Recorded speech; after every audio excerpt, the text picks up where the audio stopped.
Seja bem-vindo ao Enad Experience, o seu guia rápido, direto e sem enrolação para mandar bem no Enad. Aqui, estudar é experiência, não obrigação. Oi?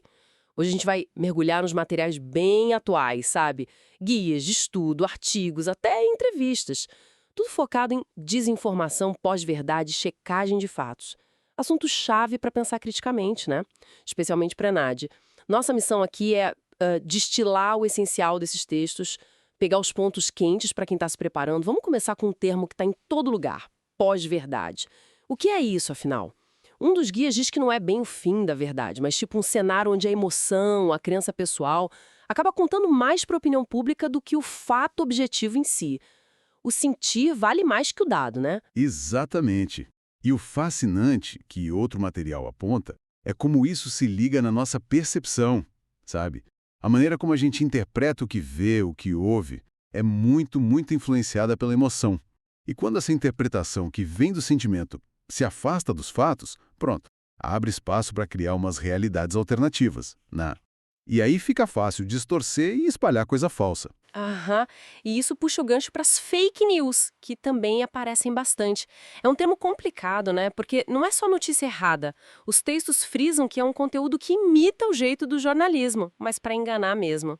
E fazem aquela distinção importante: misinformation, que é o erro sem intenção, do disinformation, que aí sim, é para enganar de propósito. E isso, essa intencionalidade na desinformação é o ponto central.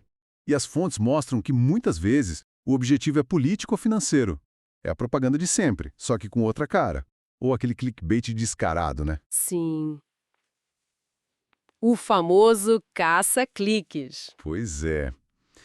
E o impacto vai além da política. Pensa na saúde pública. Um artigo até cita as polêmicas das vacinas na Covid-19. Um exemplo bem sério de como essa desinformação deliberada causa estrago real. Nossa, verdade. E tem uma coisa curiosa num estudo que compartilharam com a gente. A gente tende a achar que nós não caímos nisso tão fácil, mas os outros sim. Chamam de hipótese da terceira pessoa. Tipo, comigo não funciona, mas com fulano. Uhum. O estudo viu que essa percepção é bem comum mesmo. E para se defender disso, seja vulnerabilidade real ou só percebida, né? Os materiais batem muito na tecla dos letramentos: midiático, informacional e científico. Letramentos? Não é só ler, então. Enxergar os vieses, as intenções, é se capacitar para ser um cidadão mais ativo, mais crítico. Entendi. Faz todo sentido. E como resposta prática a tudo isso, entra a checagem de fatos, o fact-checking. As fontes até diferenciam bem. Não é a verificação, aquela feita antes de publicar algo. A checagem é para confirmar a verdade de declarações que já estão por aí, circulando, fala de político, por exemplo. Sim. E tanto a verificação quanto a checagem podem fazer o debunking, que é basicamente desmentir boato. Tem até um lema interessante num dos documentos: aumentar o custo da mentira. Gostei disso. Uma boa forma de colocar. E os materiais descrevem como isso funciona na prática.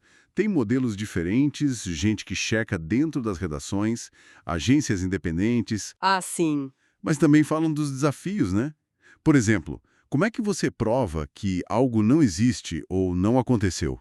É difícil. Verdade. E tem a questão do alcance. Muitas vezes, a notícia falsa voa longe e o desmentido não chega em todo mundo. Para tentar garantir uma qualidade, um padrão ético, mencionam a IFCN, a Rede Internacional de Checagem. A IFCN, certo. Eles têm um código de princípios: transparência, não ser partidário, corrigir erros. Coisas para dar credibilidade ao trabalho. Olhando para tudo isso que a gente conversou, fica bem claro, né? Entender pós-verdade, a desinformação, os tipos, os letramentos, a checagem, isso tudo é ferramenta. Ferramenta para a gente analisar de forma mais afiada esse monte de informação que chega todo dia. Quase um kit de sobrevivência digital. Sem dúvida, é essencial.